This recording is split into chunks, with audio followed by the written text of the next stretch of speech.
So the question is does it work? Okay.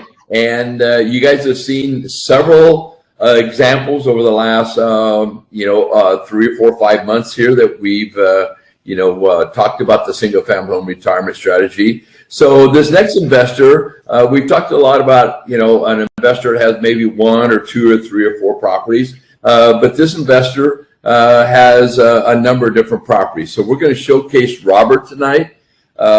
He actually has 14 properties plus industrial buildings that he owns, and he owns his own company. But tonight we're just going to highlight 10 because we want to stay within our hour.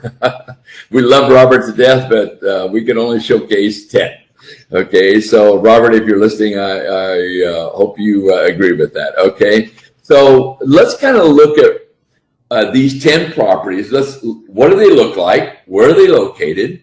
And instead of selling 3 years ago, like many others did, because they thought, oh, the market is tapped out, we might as well forget about this, I need to cash out now. Instead of that, Robert goes, nope, I'm going the other way, and he held. Okay, and a lot of people are in that state right now. It's like you see this inflection of price, and all of a sudden it's like, well, maybe I should sell. And our feeling of it is, because unless you need to sell, and you were going to sell anyway within a year to 18 months, that's a different story.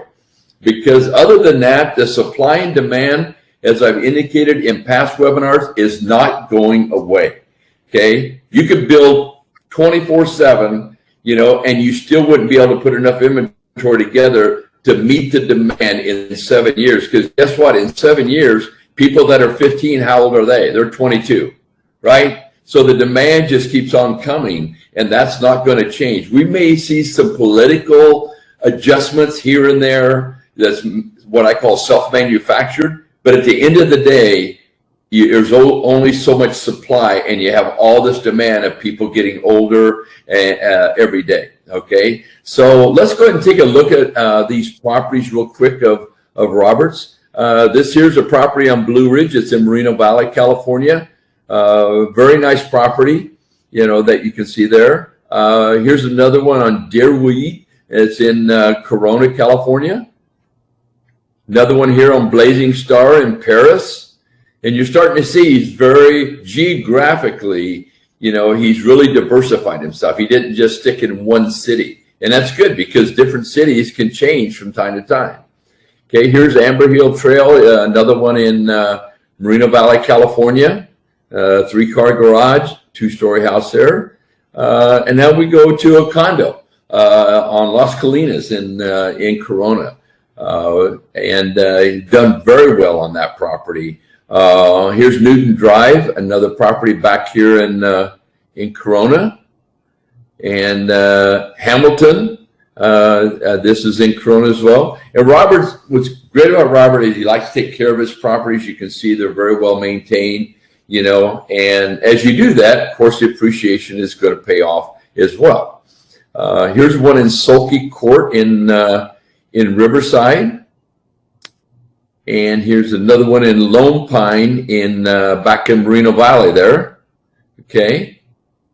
And then the last one, I believe, is York Road, and that's a condo in Moreno Valley as well. So just kind of want to give you kind of an overview. I didn't want to break down every property because, of time restraints and things, but we did want to go ahead and showcase a property. So what I want to do now is I want to talk about where these properties were 3 years ago. The value of these properties 3 years ago on these 10 properties was $2.3 million and change.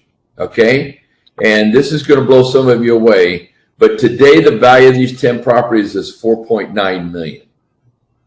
Okay, absolutely mind-boggling.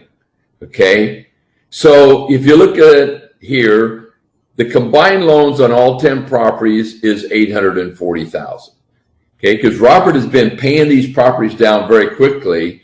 One of the big reasons is because the rents have went through the roof, just not this year, but all the prior years, which you're going to see here in a second. And he's just taking that money and putting it, into the properties. But he's got 2 of the 10. They're already paid off free and clear, and most of the others have less like 100,000 left on them, or 80,000, or 110.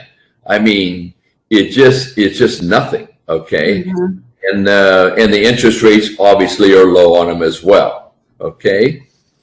Now here's something that I've talked about in the past, but we don't pay a lot of attention to, is residents collectively have paid down about 108,000 in 3 years. The loans have reduced, because of, you have principal and interest. So the principal, they're paying that off, right? Well, that's what I call a forced savings account, because a lot of times when your house payment, you think, well, my house payment is $2,000, right? And my rent's only $1,800, so I'm actually negative $200 a month.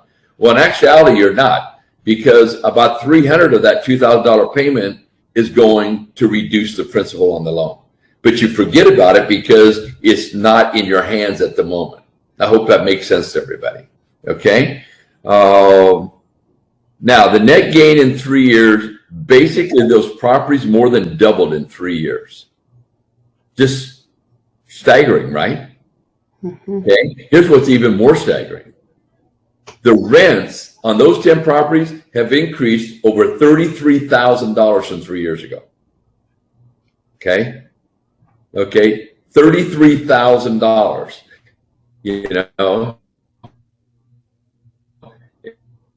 And so I know it's going out to steak dinners or something, because he's got the cash to do it, with the rents the way they're going through the roof and stuff. So, and I know he likes steak. So, okay. So ask yourself, what if Robert had sold like so many others did 3 years ago?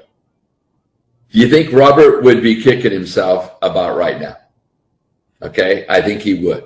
Okay. And that's what I'm saying to all of you on the line tonight is, think about, as far as the people that went ahead and sold or are selling now. Like I say, some of you need to sell because maybe you're retiring, maybe you got kids going to school, whatever the reason is, and we totally appreciate that. But call us before you do. Let's talk about it, and let's look at all the factors, not just the fact that the property is appreciated, okay?